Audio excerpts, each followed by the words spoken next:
Welcome back na naman dito sa akin channel. Panibagong araw, panibagong video na naman tayo ngayon.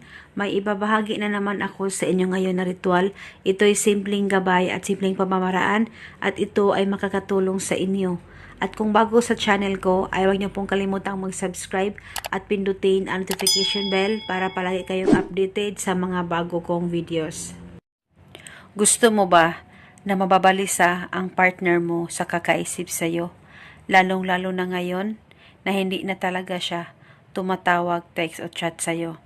At napakatigas talaga ng kalooban niya at napakataas ang pride niya.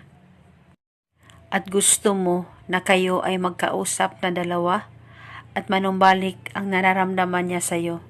At gusto mo na ikaw ay kontakin niya.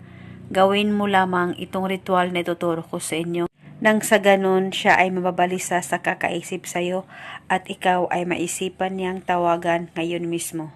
Dapat palaging buo ang tiwala niyo sa mga ganitong pamamaraan at dapat hindi kayo nagdududa o nadadalawang isip na gawin ito at gawin itong ritual sa kahit na anong araw o oras.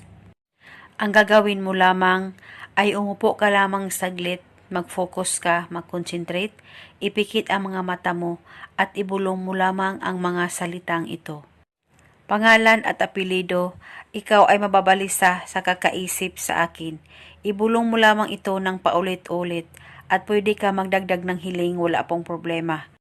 Ganito lamang kasimple ang ating ritual na gagawin ngayon. Dapat kayo ay nakafocus talaga sa mga ritual na iyong ginagawa. At dapat 100% kayong naniniwala sa mga ganitong usapin nang sa ganon mapabilis ang talab at kayo ay mamangha-alang sa maging resulta nito. At gawin itong ritual araw-araw kung gusto nyo sa kahit na anong oras nang sa ganon ang partner mo ay mababalisa sa kakaisip sa'yo at maging okay kayong dalawa. Basta tiwala lang talaga at palagi pong magdasal. At ito muna sa ngayon. Maraming salamat po.